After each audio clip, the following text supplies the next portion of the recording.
Welcome to Park Place Views. My name is Rachel Nabors, and I am your new host. I am also Maggie Darr's Management Information Intern in the City Manager's Office. Thanks for joining us today. If you missed last month's episode, we discussed the upcoming November election with the City Clerk Treasurer Dave Godek. Today we will talk about the City's Information Technology Office, as well as tips that can help us all stay protected from cybersecurity threats. Joining us today is the City's Information Technology Manager, Gordy LaChance. Gordy was hired as the Information Technology Specialist in 2000 and promoted to Information Technology Manager in 2006. He has a BS in Computer Science from the American Institute of Computer Sciences. Gordy is a Wisconsin certified public manager. Prior to his employment with the city, Gordy served in the United States Navy for 30 years, ending his career as a Command Master Chief. Thanks for joining us today, Gordy, and allowing our viewers at home to meet you and enlightening us on how to stay protected from cybersecurity.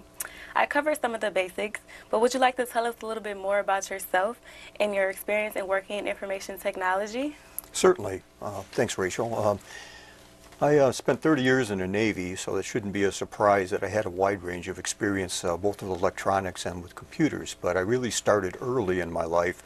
Probably about 8th grade is the first time I really focused on computers. I did an 8th grade science project, silly as that might be, but it was on computer logic. And at that time, computers were, really esoteric, and not many people knew how they worked, where they were, and pretty much for the public, it was something that they never touched. They just saw it on TV and they heard computer, and they're all scared about it. But from that point, I played with electronics pretty much until I joined the Navy back in 1970. And when I joined the Navy, I went into the advanced electronics field and started working on computers.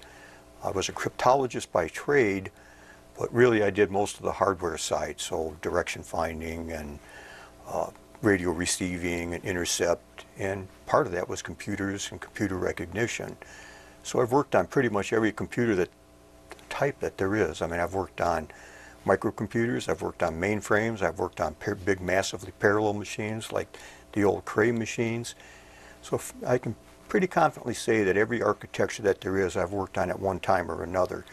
I've worked on, what we refer to as a special type processor, things like now are graphic processor units and things like that. And most people when they think of a computer as a general purpose computer that you can program to do pretty much everything. I've done programming. I've programmed in most languages. My personal favorite is machine language. Kind of a lost art. Not many people like to do that, but I happen to enjoy doing machine language. It's a lot of fun, a lot of challenges. You get a much better sense of accomplishment when something actually works and you wrote it at the very smallest detail possible. Just a lot of fun, and that's kind of my background on how I got involved with IT. I've also done some work as ADP security officer, setting a Department of Defense policy, actually, when that was a very nascent type of way of operating computers. We had computers going everywhere, but no control over them, so we didn't know, who was on them. We didn't have any kind of security set up on them where you were trying to protect from hackers. Hackers were brand new at that time. We're going back to the mid-70s, early 80s, when the first viruses started coming out, and that's pretty much my background. Wow. Thanks for sharing, Gordy. I think it's safe to say the roles and functions of the IT department are underappreciated. Can you give us an overview of the specific functions and roles of the IT department? Certainly. Most people think of IT, as the personal computer at their desk, and they see files, they get email, they get things like the ability to print things, and maybe a website or something like that. But IT is much more than that these days. And so if you look at the city of Janesville's IT in particular, we run the obvious things, the print services, websites, large file services where we have millions and millions of files available to people. But we also do things like run the telephone system. So all the telephone instruments, voicemail, fax machines, document management, you name it. I mean, it's just hundreds and hundreds. And I have to refer to my notes, unfortunately, because my mind will go blank if I try to think of everything off the top of my head. But We have a line of business applications that we run, major applications, things like our finances, utility billing, property management, assessment, and things like that. But we have over 300 minor applications that we run for the various divisions and departments within the city. So it's a pretty busy place with not a lot of people to take care of it. And when you look at all that, you say, oh, that's probably pretty much everything that they do, but it really isn't. We do things like provide the heating, ventilation, and air conditioning controls networks. Same thing for the traffic light networks, building surveillance, video cameras, the access system where our badges open and close the doors and control security into the buildings. And that's just a few of the things that we do in IT. It's just a lot more than just having a few computers on the desk and having some servers. And I guess the last thing is we have very, very large databases. We have a lot of them, something over 100 of them. And that keeps everybody busy trying to keep all those secure and keeping all the data available so that when a citizen requests information, it's there for them. And part of the email is keeping archives. So we, as a public entity, we have to keep 7 years worth of data, and the same is true of emails. So we keep an archive of all our emails so that when someone requests past email, we can go to the archive and find it rather than trying to go and find every single person that may or may not have touched that email. Well, I see the IT department does a lot for the city, obviously. And while working in the city manager's office, I've personally grown to appreciate the complexity of the IT systems across the organization. Can you tell us a little bit more about some of the more powerful systems that the city uses? Certainly. Probably our biggest piece of software is the Enterprise Resource Planning System, ERP for short. We use MS Govern. It's a company out of Canada, and that really handles the bulk of the city's business. So when you look at the functions of that particular piece of software, all the assessments of property are handled through that piece of software. We do all the utility generation, so all of the bills, we keep track of payments in that system, so it feeds into our financial system. Things like taking out a building permit are done through that system. If a citizen has a complaint about a piece of property, that also goes through that particular system. And that's really our core, because most things in the city revolve around a piece of property within the city, whatever that piece of property may be, whether that's a residence or a piece of commercial property. In addition to that, we have other large systems. Our financial system is fairly large. It's a little bit of work to maintain. It takes probably several hours a day to keep that system running. We have a geographic information system. That's what provides all the mapping services, so you'll find that available on our website. We have interfaces on our website that go into things like our ERP system, into our financial system, into permit systems. You can look up your utility bills, you can look up your past tax bills. All that comes from the systems that we maintain, and there's a lot of them. In addition to that, we write our own applications for things like taking out a permit to work on a utility.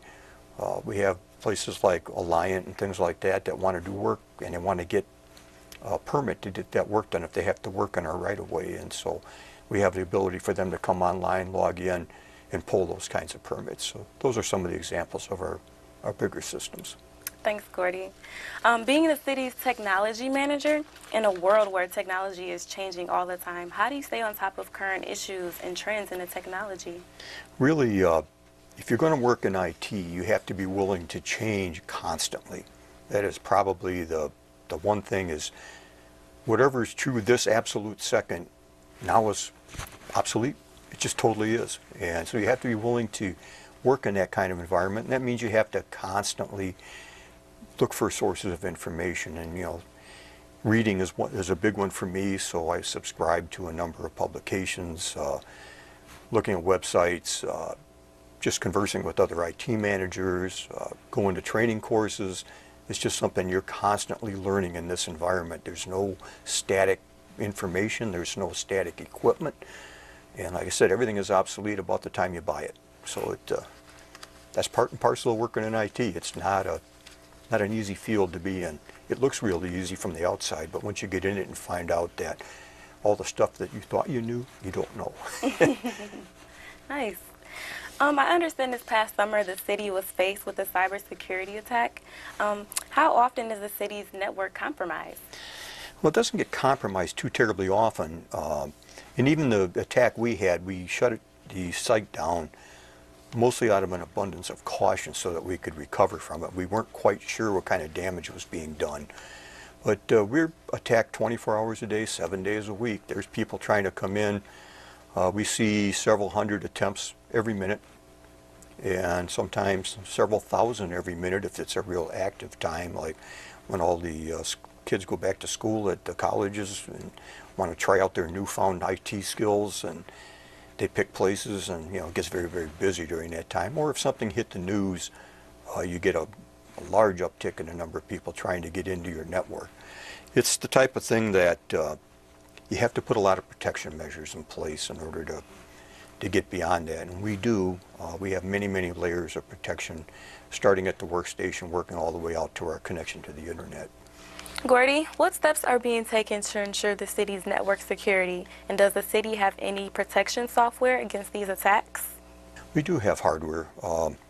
As you might imagine, we don't like to disclose exactly what hardware that we have or what kind of configuration it's in. The idea is to make it as hard as possible, make somebody guess what you have so they have to go in and do it the hard way. But we protect with probably we have 8 or 9 different types of firewall in place. At the workstation level, there's firewalls, virus scanners, various malware detection pieces of software. On the servers, we keep the same thing. There's firewalls, there's malware protection, there's antivirus software, and then there's a number of hardware firewalls in place. So you have the big firewall that sits against the internet. You have firewalls that look for sensitive information that's being sent via email and blocks that. You have some firewalls that are looking for email that should be encrypted, enforces that encryption. We have email that looks at the websites people go to and determines whether they're a good website or a bad website, or whether it's a category of website that we don't want city resources being used for. And we have devices that are actually looking at known bad hackers. So they have an IP address attached with them, or they have recently attacked somebody else. There's services that produce that information on a 24-hour basis. Every 15 minutes it updates our hardware, and if someone from inside the city tries to go in to one of those sites, or one of those sites tries to get into the city, it gets blocked right there. It doesn't go any farther. But even with all of that, you still get hacked. So lots of protection, but it doesn't fix everything. It's good the city has those protections. Does the city have a cyber incident response plan, and if so, how often is it tested? It does. We test really probably twice a year, where we just go through the steps, because it's a changing landscape. As attacks become more virulent, and you have attacks now from state actors, countries that are coming after you, in addition to the normal hackers that used to come after us. The number of agencies that want to be notified or want to play in the arena once you have been hacked changes constantly. So, it's one of those, once again, it's a living, breathing document, so you have to test it fairly often. But it's resource dependent too. It takes a lot of resources to work out the plan, and so probably about twice a year we actually execute it. Wow, that's good. Now, we're not trying to scare our viewers at home, but I think it's important that members of the community are educated about the very serious and invisible attacks that exist today. Can you give us a perspective on how many people fall victim to cybersecurity threats? Certainly. It's a common industry belief that every business has either been hacked and they already know it, or they've been hacked and they don't know it. So if you're a business, pretty much there's something on your system somewhere, or has been something on your system somewhere if you were lucky enough to find it. The attacks have become so good these days that if you have a good IT staff, it probably takes about 300 days to determine that you've been hacked. Think about that. Almost a full year before you even figure it out. If you don't have a good IT staff, and I don't mean good by the fact that they're not competent, but they haven't been trained in cybersecurity, it can take years for someone to find out that they've been hacked. That's why you'll see oftentimes in the news where there's a huge breach and it took them 6 months to figure it out. 6 months is actually pretty quick. Trouble is that usually by the time they figure it out, almost everybody who's done business with them has some bad effect from it.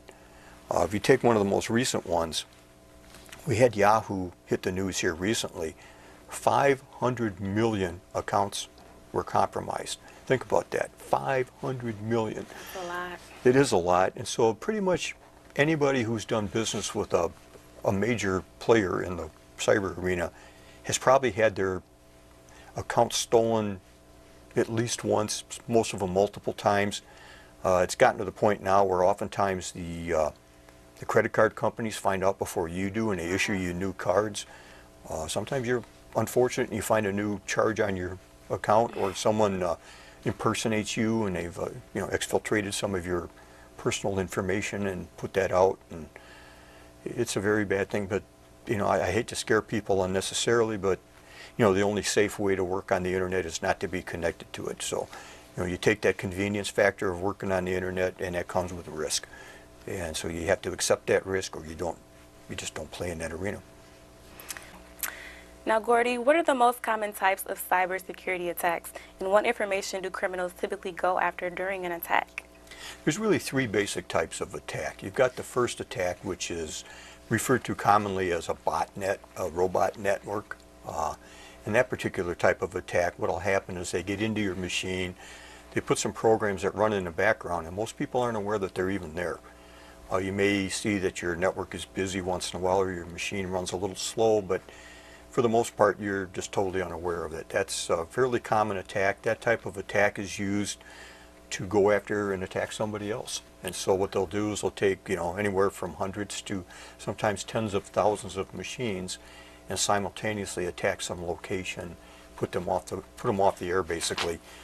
Your second type of attack that you're going to see is going to be a attack against your own personal information, trying to get your credit card number, or your financial information, or maybe your personal information.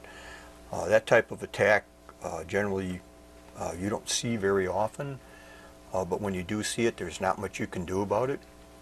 And your third type of attack is really the attack to just make your life miserable. That's the attack that comes in ransomware, for instance, where they come in, take over your machine, encrypt all your files, and try and make money off of it.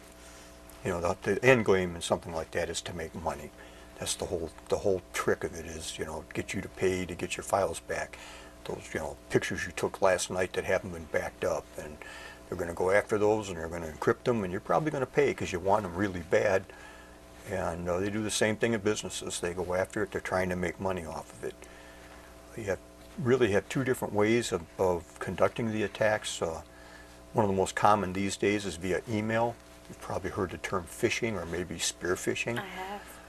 Phishing attack is just like it sounds. You cast a wide net, you send a bunch of emails out, hoping somebody will either click on a link on that email or answer that email in some fashion.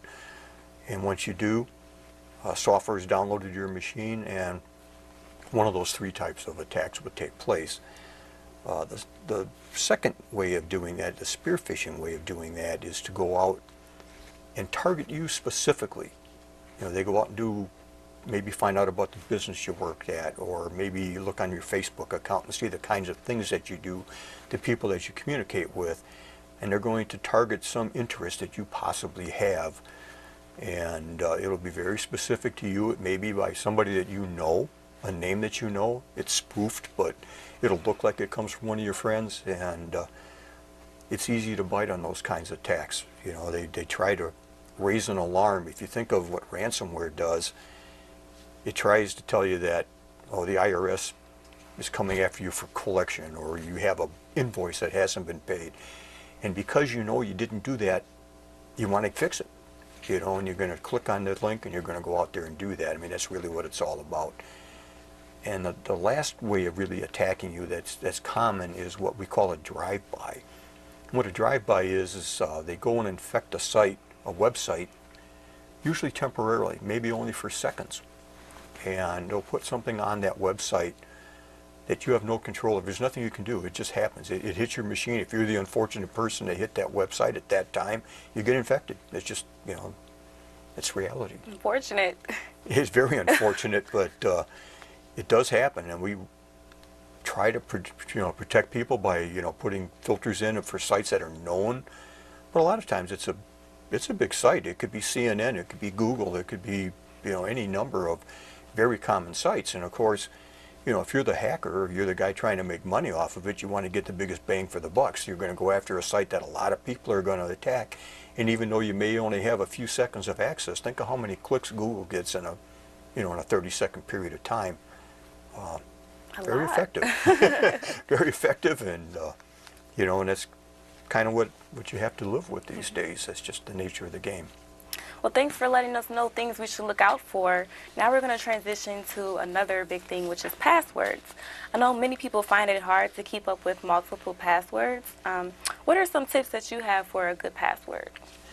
Well, these days, passwords, the length of the password is probably the most critical piece. The old days of just having a 6-character password or a 4-character password, you really need to be 12, 13, 14, sometimes 16 characters and passwords, because computing power at the personal computer level has gotten so powerful that you can do what's called a brute force attack, which is just make up every combination of letters there are and attack you till you find the one that matches. Wow. Sometimes in a matter of minutes or hours. You try to get it so it's years to guess. That doesn't mean someone can't get lucky and guess it anyway, but that's what you try to do. But as I'm sure you're aware, most of us have multiple places that we have to have passwords for. And I do. It's a very bad practice to use the same password for everything, because if someone guesses that password, they have access to everything that you do. So the idea is to have many, many passwords, and that raises, how do you manage that? How do you keep track of it? There is software out there. We use what's called a password vault. Some is free, some costs a little bit of money. You can do that. And this will probably shock some people to hear it coming from an IT professional, but you can write it down. There's nothing wrong with writing it down. You just don't want to put it right next to your computer, or as I see sometimes, taped to the front of your monitor so that someone can come in and figure out how to get in. You laugh, but I'm telling you that it happens. We see it regularly. Even in the city, we'll see it occasionally where someone has their password written down in view of their computer, and of course we don't like that, and we change their passwords and give them a little remedial education, but that's kind of what you have to deal with passwords. But what you're seeing now is a trend towards what's called multi-function or multi-factor authentication. It goes by both terms. Probably multi-factor is a more common term for it. And really what that is you have two components to logging in. You have something you have, which is your password. Excuse me, something you know, which is your password, and something you have, which may be a telephone that can get dialed back in, or one of the little fobs with the numbers that change all the time, or it could be a smart card that you plug in. And that's becoming very common because passwords alone are kind of risky. But the other side of that coin is people are very comfortable with passwords. They've had them for years. They expect to use a password for a site. If they don't have a password for their site, they're kind of concerned. Banks have gone to things where you make a request, they call you back on your smartphone, give you a code, you type that in, but you don't always have a password for that. And people look at that and they're going, this can't be secure. It really is, but it's just a different way of doing business. And so there's a trend towards moving away from passwords, but I don't see that happening anytime in the near future. So you're going to be dealing with passwords for a while, I suspect. And just think about protecting that password just like you'd protect the information where you're at. So if you store a credit card on something, you want that to be a really, really good password. You don't want someone to be able to get in and spend your money. If you're storing personal information like date of birth and where you were born and things like that that people can use to open up an account in your name, same kind of protection. You don't want to have that. If you're storing pictures, you may or may not be quite as concerned, and you may not have quite as substantial a protection in place, but you really need to think about what kind of data you have out there and what people could do with that data if they knew it. If you wouldn't hand it, just go out and hand it to your friend, then you probably want to protect it with a pretty good password. Nice. Along with passwords, what are steps members of the community can take to protect themselves from cybersecurity? Really what you have to do is you have to use what comes with your system. Almost all software, including the operating system on your machine, no matter what type it is, whether it's Apple, iOS, or whether it's a Windows product, or some flavor of Linux or any operating system for that matter. Could be Google Chrome. The companies patch their software constantly, sometimes many times a month. Sometimes it's scheduled, like Microsoft has their patch Tuesdays. Some are not quite so commonly scheduled. Apple is a little less frequent, but it kind of comes in the background without you seeing it. But allow those to happen. It's really important to let those patches come in. And the same is true of applications. Hackers are going after things that a lot of people use. It doesn't do any good to hack a small target. You want a big target. So almost everybody's using PDFs. So you want to go after that format. Consequently, what you see is at least once a month, sometimes 2 or 3 times a month, some kind of a patch for Adobe, either a brand new version or a patch to an existing version. Flash was very prevalent in the websites to give you nice animations and things like that, a good experience. Basically, it got to the point where it just was unpatchable. You can't have that kind of experience and make it secure. And so you see places like Google no longer allows it on their sites. On a Google Chrome browser, you just can't use Flash. It's just not patchable. So people need to pay attention to that. Patch everything you have. Keep your, put a virus scanner on your machine.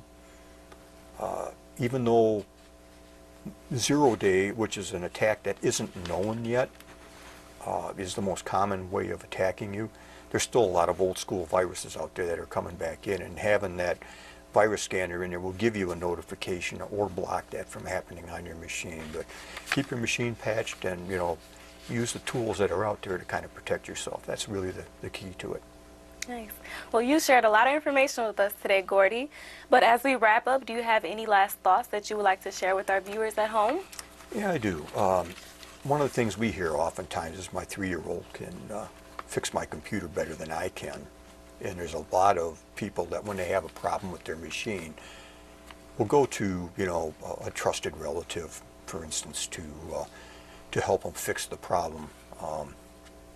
That's good as an initial thing, but if you think you've been infected, really you need to have somebody who knows what they're doing look at your machine to clean it off. Everybody, including IT professionals like myself, get hacked. I don't care how good you are. People can figure out a way to get in. They can trick you into doing something that you shouldn't have done. And you really need to go to somebody who understands that computer and understands that software. And it doesn't mean you necessarily have to go and hire somebody. It just means you have to go to somebody who works in the field and has a little bit of skill. And that can be a relative. But the odds of a high schooler having that kind of a skill level, not so good. They might, but they're going to be the rare exception. They're very good with the computers. They know how to make the software work, but they're not good with trying to figure out what's going on in the background in the machine, what should not be happening and is. That'd be kind of my big caution is, really think about it and think about the kind of information that you're running, especially if you're doing banking, you're purchasing with your computer. Really important to make sure that there's nothing nefarious on that machine. And that's pretty much it. Nice. Well, thanks for joining us today, Gordy, and allowing our viewers to meet you and enlightening us on how to stay protected from cybersecurity attacks. Well, thanks, Rachel. Thanks. Thank you, Gordy, for being here today and giving us some insight into your office's functions. And thank you, viewers at home, for tuning in. Don't miss next month's episode where I'll be interviewing Mark Freitag, the city manager. In addition to tuning into this program on a monthly basis, you can follow us on Facebook and Twitter, sign up to receive our press releases and other important information, and subscribe to get alerts from the Janesville Police Department on Nixle. For Park Place Views in the city of Janesville, Wisconsin's Park Place, I'm Rachel Nabors. See you next month.